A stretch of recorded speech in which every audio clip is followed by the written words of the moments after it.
The dust settled on Main Street as the afternoon sun cast long shadows across the weathered planks of Redemption Creek's boardwalk.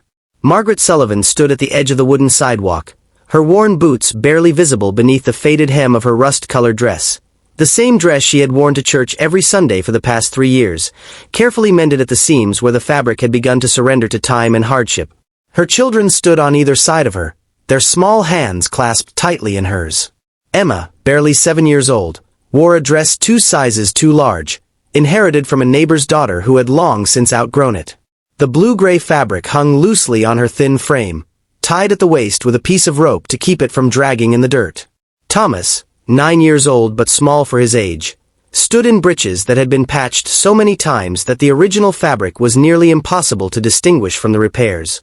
3 days had passed since any of them had eaten a proper meal. Margaret had given the last of their flour to make a thin gruel 2 mornings ago, rationing it carefully so each child received an equal portion. She had pretended to eat her own share, moving the spoon from the bowl to her lips while actually consuming nothing, saving every drop for Emma and Thomas. The gnawing emptiness in her stomach had become a constant companion, but it was nothing compared to the hollow look in her children's eyes. The bank had taken their small farm 6 weeks earlier. Her husband, William, had died 18 months ago when his horse threw him during a storm, leaving her with 2 young children, a mortgage she couldn't pay, and debts that mounted faster than she could count. She had tried everything, taking in washing, mending clothes, even working in the fields alongside the hired hands on neighboring properties. But it was never enough. The arithmetic of survival was merciless and unforgiving. Now they had nothing left except the clothes on their backs and the small leather satchel Margaret carried, containing their few remaining possessions: a tin-type photograph of William, a letter he had written to her during their courtship, Emma's rag doll with one button eye missing, and the gold wedding band on Margaret's finger, the last tangible connection to the man she had loved, the symbol of promises made under better skies. She had heard the stories about Clayton Thornton, the man they called the Giant of Redemption Creek.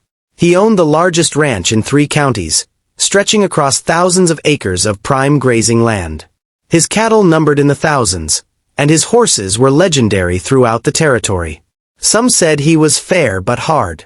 Others whispered that he was ruthless in business, crushing smaller ranchers who couldn't compete with his resources and influence. But everyone agreed on one thing: Clayton Thornton had money, and in a town where most people measured their wealth in how many days they could go between meals, that made him more powerful than the law itself. Margaret had seen him only a handful of times over the years, always from a distance.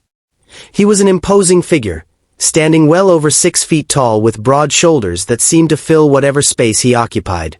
His presence commanded attention without requiring words.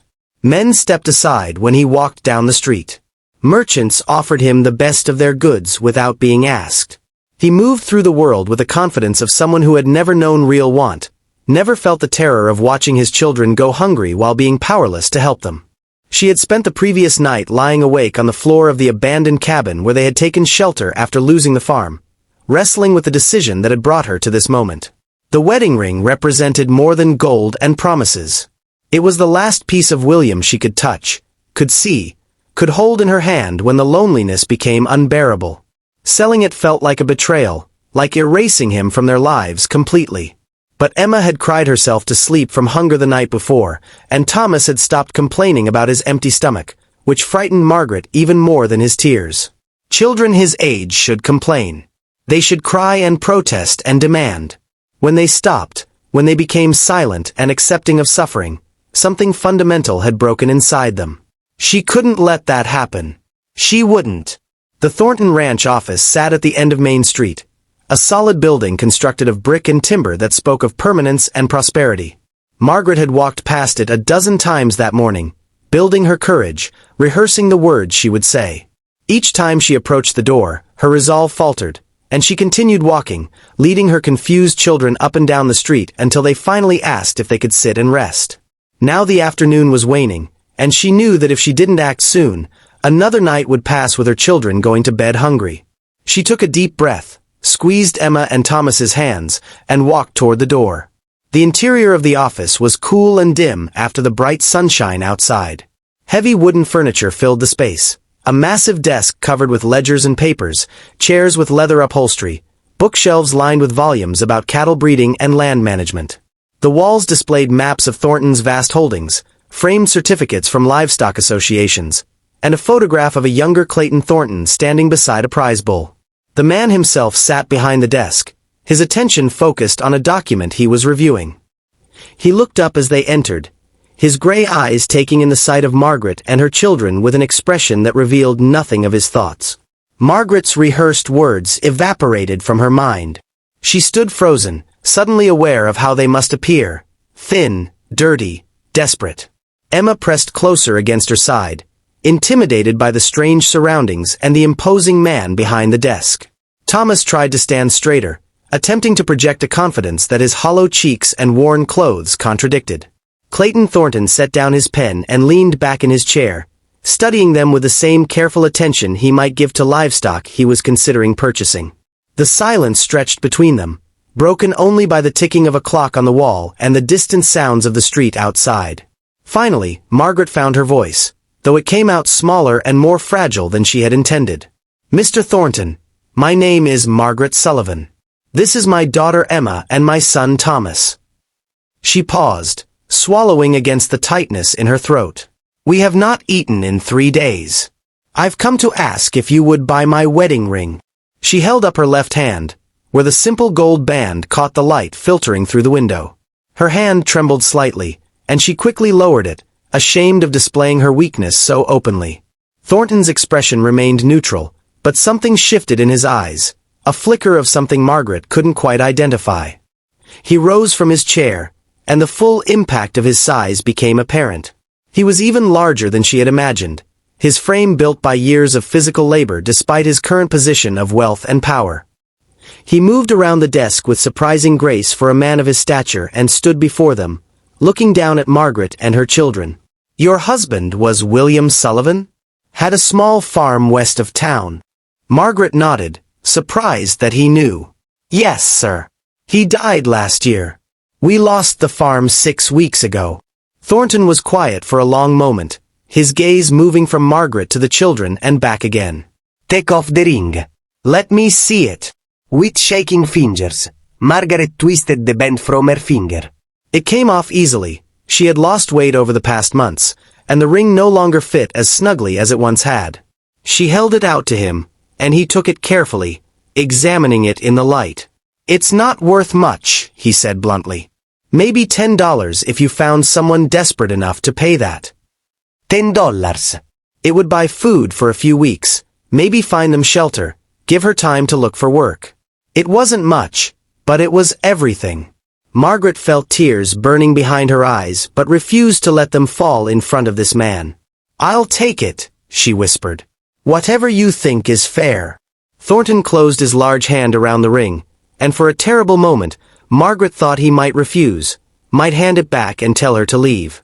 Instead, he walked back to his desk, opened a drawer, and pulled out a small leather pouch. He counted out coins carefully, then added several more to the pile. $50, he said, extending the money toward her. Margaret stared at the coins, unable to comprehend what she was seeing. $50 was more money than she had held in her hands at one time in her entire life. It was enough to feed them for months, to find a place to live, to perhaps even start over. "Sir, you said the ring was worth $10. I can't accept." "You're not accepting charity, Mrs. Sullivan. You're accepting fair payment. That ring might only be worth $10 as metal, but it's worth considerably more as a symbol of what you're willing to sacrifice for your children. That kind of determination has value." He placed the coins in her hand and closed her fingers around them. "Take the money. Feed your children. Find a place to stay. There's a boarding house 2 streets over run by Mrs. Henderson. Tell her I sent you, and she'll give you a fair rate." Margaret looked up at him, searching his face for signs of mockery or cruel humor, but found only an earnest directness that was somehow more unsettling than coldness would have been. "Why would you do this? You don't know us." Thornton returned to his chair and picked up his pen, already turning his attention back to the documents on his desk. "I knew your husband, Mrs. Sullivan. He was a good man who worked hard and loved his family. The world's got enough suffering in it without adding to it when I can help. Now go on and take care of those children. They look like they could use a meal." Margaret wanted to thank him, to find words adequate to express what his kindness meant, but nothing seemed sufficient. Instead, she gathered Emma and Thomas close and turned toward the door. "Mrs. Sullivan," Thornton called out as she reached for the handle. She looked back at him. "When you're ready to work again, come see me. I can always use someone good with numbers in the ranch office. And I hear you kept your husband's farm accounts in better order than most professional bookkeepers could manage." As they stepped back out into the fading afternoon light, Margaret clutched the coins in her hand and felt the weight of the wedding ring's absence on her finger. The loss was real and sharp, but as she looked down at her children's faces, Emma's eyes brightening with hope, Thomas standing a little taller now, she knew she had made the right choice. Sometimes love meant letting go of the symbols to preserve what truly mattered. And sometimes, just sometimes, the world offered unexpected grace in the form of a giant rancher with a hidden gentle heart.